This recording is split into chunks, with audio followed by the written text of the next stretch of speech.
পিএইচটা হচ্ছে তোমার আয়নিন কনসেন্ট্রেশন যেটাকে বলা হয়, ওটাই ডিপেন্ড করে একটা প্রোডাক্টের কি বলবো, প্রোডাক্ট একটা স্কিনে লাগানোর পর তা আমরা বলি না যে ঝকঝকে তকতকে হয়ে যাচ্ছে, এই প্রোডাক্টটা লাগালে এই প্রবলেমটা সলভ হয়ে যাচ্ছে, তার মানে এবং স্কিনের টেক্সচার তোমাকে বলে দেবে মানে তোমার প্রোডাক্টের পিএইচটা ঠিক আছে।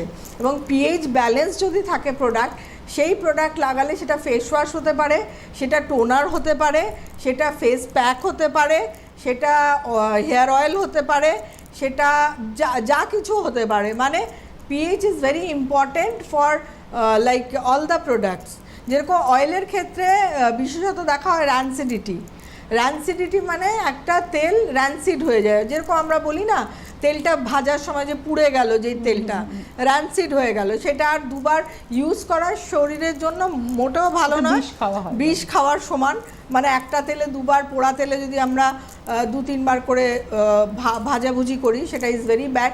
আমার বাড়িতে এটা একদম হয় না, যতটুকুনি তেল দরকার হয় সেই তেলটাতেই, মানে যদি ভাজা খাওয়ার কারো ইচ্ছে থাকে তো ওই তেলটাতেই খাওয়া হয়। যদি এক্সট্রা তেল থাকে সেটাকে আমরা ফেলে দিই। কেন?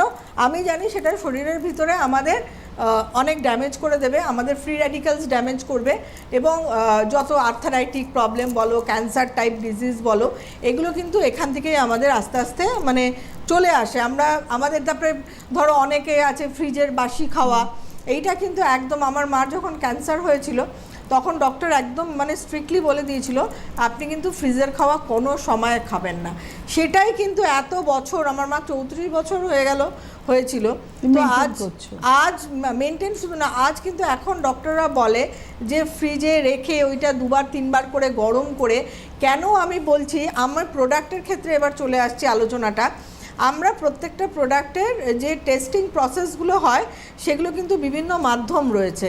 সেই মাধ্যমগুলো হচ্ছে যেরকম অ্যাশ কন্টেন্ট দেখা, ধরো যদি কোনো ড্রাই ফর্মের প্রোডাক্ট হয় তাহলে তার অ্যাশ কন্টেন্ট, যেরকম আমি বলি যে হেনাতে অ্যাশ কন্টেন্ট দেখা হয়, তাতে বোঝা যায় যে প্রোডাক্টটা কতটা হাই গ্রেডেড প্রোডাক্ট রয়েছে, এবং তার প্রত্যেকটা গুণগত মানগুলো দেখা হয়।